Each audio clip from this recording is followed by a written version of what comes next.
President Bawumia, Honorable U.S. Secretary of Commerce Ross and Mrs. Ross, Honorable Minister for Lands and Natural Resources Amewu, Honorable Ministers and Deputy Ministers of State, Honorable Members of the Council of State and Members of Parliament, Your Excellencies and dear colleagues from the Diplomatic Corps, Nime, Name, Nananom, traditional and religious leaders, mission colleagues, distinguished ladies and gentlemen, Akwaba, welcome to all of you. Babs and I, along with my outgoing Deputy Chief of Mission, Melinda Tabler-Stone, and my incoming Deputy Chief of Mission, Christopher Lamora, and all of our colleagues, welcome you to the U.S. Embassy. Tonight, we are celebrating the 242nd birthday of the United States of America, our Independence Day. And we are honoring the pioneers who first came to the United States for religious liberty and economic opportunity. We honor the long tradition of immigrants from every nation on earth who've enriched the United States. And we reaffirm that we will continue seeking to form that more perfect union, establish justice, and secure the blessings of liberty to ourselves and our posterity. As we considered our theme for this year, I kept coming back to New Orleans. It's one of my favorite cities in the United States, in part, to me, because the spirit of New Orleans represents the spirit of America. New Orleans is a vibrant, diverse city that embraces its historic influence: Spanish, French, African American, and many others from around the world. It's a city that has bounced back from tragedy, demonstrating the resiliency of our people and the belief that together we can overcome challenges and move forward. It's a city that knows how to celebrate life and to let the good times roll. I see that same spirit here in Ghana, in the way Ghanaians blend modern and traditional, and in the way that Ghanaians keep leading the region forward, and most importantly, in Ghana's celebrated religious, linguistic, and ethnic tolerance. Today, we also mark 61 years of formal partnership between the United States and Ghana. Our relationship, however, began centuries ago, at one of the lowest points in history. But our shared heritage serves as a reminder that we can overcome historic evils and create new beginnings. We are as close today as we have ever been. More than 13,000 Americans make their homes here in Ghana. More than 2,000 Americans study at Ghanaian universities, and thousands more visit each year. An even greater number of Ghanaians have made their homes in the United States.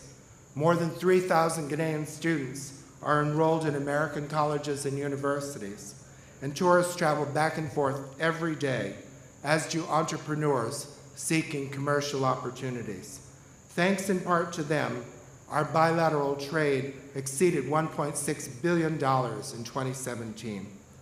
I'm very honored that the Secretary of Commerce, the Honorable Wilbur Ross, and his wife are joining us tonight. Mr. Secretary, your visit is evidence of the importance the United States government places on strengthening our ties with Ghana. As a gateway to Africa, Ghana plays a key role for U.S. companies developing their presence on the continent. KFC, Hertz, and Avis have been operating in Ghana for years. Since I arrived, many others have joined this market: Pizza Hut, Harley-Davidson, Pinkberry, Uber, and most recently Burger King, just to name a few. We're very proud of the commercial successes we've achieved together, and I'm particularly proud of the principles of transparency and corporate social responsibility observed by American companies around the world.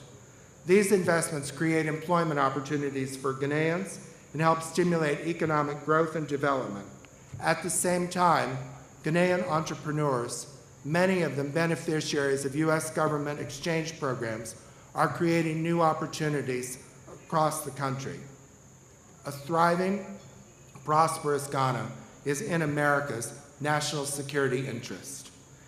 As I close my diplomatic career and prepare to become a private citizen, let me affirm what a special privilege it has been for me to represent the United States of America. I've always believed that my purpose was making people's lives better, and that by channeling the resources of the United States government, I could help others be healthier, better educated, more prosperous, and more secure. That's what's motivated me to come to work every day. And I have enjoyed very much serving in Africa because over the course of 2 or 3 years, you can really see the results of your work. I'd like to highlight very briefly what to me are some of the most meaningful successes of the last 2.5 years. As a former teacher, I believe deeply in the importance of education and literacy. I am so proud of our Partnership for Education program with the Ministry of Education.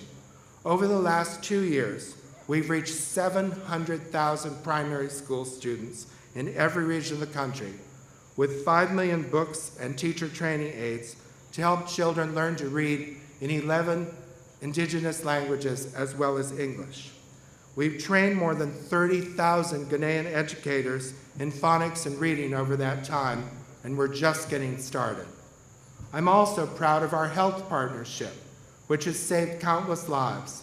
Ghanaian citizens are leading normal, productive lives thanks to antiretroviral care provided by the President's Emergency Plan for AIDS relief. Malaria-related deaths have declined dramatically. Maternal and child health care services have improved significantly. And I congratulate Ghana for becoming the first country in sub-Saharan Africa to eliminate trachoma, a contagious bacterial eye infection that afflicted many people. These successes have been earned by Ghana's health professionals and by successive governments from both major political parties who believe in the strength of our partnerships for health. As I mentioned last year at this time, Ghana demonstrated its military leadership and professionalism by becoming the first African partner nation to train U.S. Army forces. With our new defense cooperation agreement, we will continue to work side by side to address threats to global peace and security. Finally, I'm very proud that we are making unreliable electricity a problem of the past. Through our Millennium Challenge Power Compact, Ghanaians will have reliable and affordable power. And that power will promote greater industrialization and opportunities to add value to Ghana's exports. In short, the United States is working with Ghana to build a bright future, literally. And as I close, I want to sincerely thank the people of Ghana for the warm welcome and friendship you have offered me. To my embassy team, American and Ghanaian, your service makes the United States and me very proud. I particularly thank my extraordinary deputy, Melinda Tabor-Stone, and I welcome her successor, Chris Lamora. Special thanks also go this evening to Margaret Langer and Maurice Jackson and all the other people who worked so hard to make this magical setting come to life and make this event a success. I must also extend my deepest gratitude to all the sponsors who made this Independence Day celebration possible through their generous contributions. African Aviation, American Airlines, American Tower, American Products Company Limited, Authentics, Aviation Alliance Limited, Delta, Bellstar Capital, Cargill, Citibank, Coca-Cola Bottling Company of Ghana, Consolidated Shipping Agencies Limited, Conship, Cummins Ghana, Dow Chemical West Africa, ExxonMobil, Forwind Ghana Limited, Halliburton, Harley-Davidson, GMEA Group, Herbalife, Hess Ghana Exploration, Ltd, Aker Energy, General Electric, IS FedEx, Ibestec Crowley, Intercon Security, Cosmos Energy Ghana, KPMG, Land Tours USAVE Car Rental, Lease Afrique Ghana Limited, Hertz, Mac Ghana, Mantrac Ghana, Caterpillar, Marriott, Masco KFC, Max International, Nebraska Beef,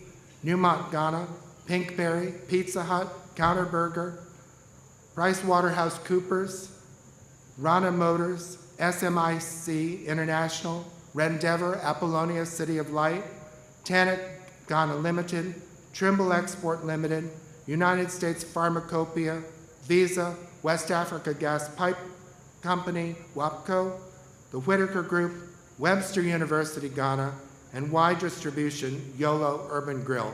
Thank you all so much for your contributions.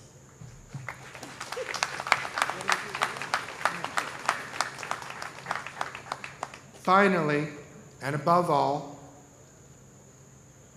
I want to thank my wife. Babs has been by my side throughout this journey.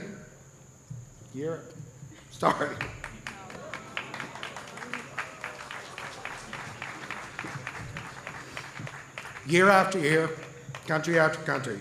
We've seen the world, and the world has seen the goodness of America through her.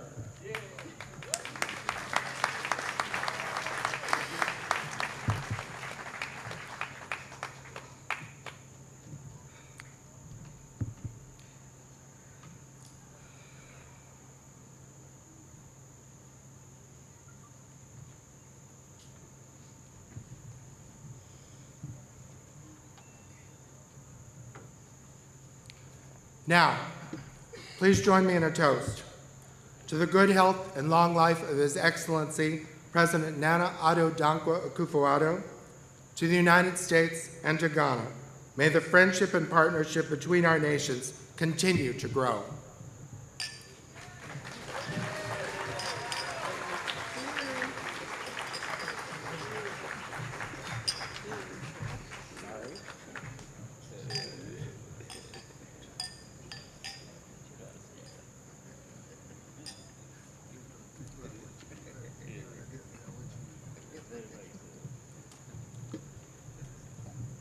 Ladies and gentlemen, Mr. Vice President, honorable ministers, deputy ministers, members of Parliament, all our distinguished guests, it's now my great honor to introduce Secretary of Commerce, Wilbur L. Ross, Jr. Secretary Ross is the principal voice of business in the Trump administration, ensuring that U.S. entrepreneurs and businesses have the tools they need to create jobs and economic opportunity. We're very honored to have him and his wife Hillary as our special guests this year.